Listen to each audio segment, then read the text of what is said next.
District Malir jail Karachi میں قائم مدرسہ فیضان قرآن فاؤنڈیشن کے تحت محفل نعت کا سلسلہ ہوا۔ محفل کا باقاعدہ آغاز تلاوت قرآن پاک اور نعت رسول مقبول صلی اللہ علیہ وآلہ وسلم سے ہوا، جس میں مفتی محمد شفیق اتاری، جیل سپرنٹنڈنٹ سید Arshad Hussain Shah, D S P مرید عباس شیخ، ڈی ایس پی ذوالفقار علی پیرزادہ، سٹی ذمہ دار، نگران مجلس پاکستان، جیل انتظامیہ سمیت قیدیوں نے شرکت کی۔ جیل سپرنٹنڈنٹ سید ارشد حسین شاہ اور دیگر افسران نے مفتی محمد شفیق اتاری کا استقبال کیا اور ان سے اپنے آفس میں ملاقات کی۔ محفل نعت سے مفتی محمد شفیق اتاری نے شرکاء کے درمیان نبی پاک صلی اللہ علیہ وآلہ وسلم کی سیرت مبارکہ پر سنتوں بھرا بیان فرمایا۔ دنیا کے جتنے بھی حقوق ہیں، ماں باپ کے حقوق ہوں، استاد کے حقوق ہوں، دینی طور پر کسی شخص کے حقوق ہوں، یہ سب تعلیم ملی ہے تو پیارے مصطفیٰ علیہ السلام سے ملی۔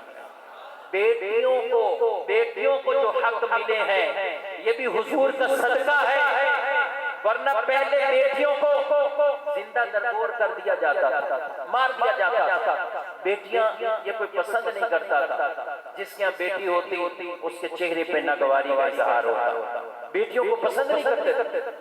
لیکن نبی پاک علیہ السلام تشریف لائے، آپ نے اس چیز کو اللہ اکبر آپ نے روکا اور پھر یہ فرما دیا کہ بیٹیوں کو برا نہ کہا کرو، میں بھی بیٹیوں والا ہوں۔ جیل سپرنٹنڈنٹ سید ارشد حسین شاہ کا کہنا تھا کہ امیر اہل سنت دامت برکاتہم العالیہ کے انتہائی مشکور ہیں کہ جن کی بدولت اس جیل میں قرآن پاک کی تعلیمات دی جا رہی ہیں اور انہیں نیک بنایا جا رہا ہے۔ ملتمس ہوں جناب پیر طریقت محترم عزت مآب انتہائی قابل احترام مولانا الیاس قادری صاحب، جن کی بدولت اس جیل ڈپارٹمنٹ کے اداروں میں قرآن کی تعلیم اور ان لوگوں کی اصلاح کی گئی۔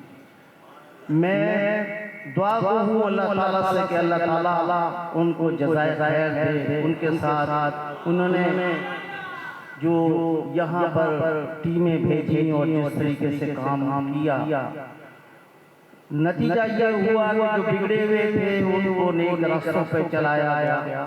ڈی ایس پی مرید عباس شیخ کا کہنا تھا کہ فیضان مدینہ اور جیل سپرنٹنڈنٹ کا شکریہ ادا کرتے ہیں کہ وہ ہر سال یہ خوبصورت محفل سجاتے ہیں۔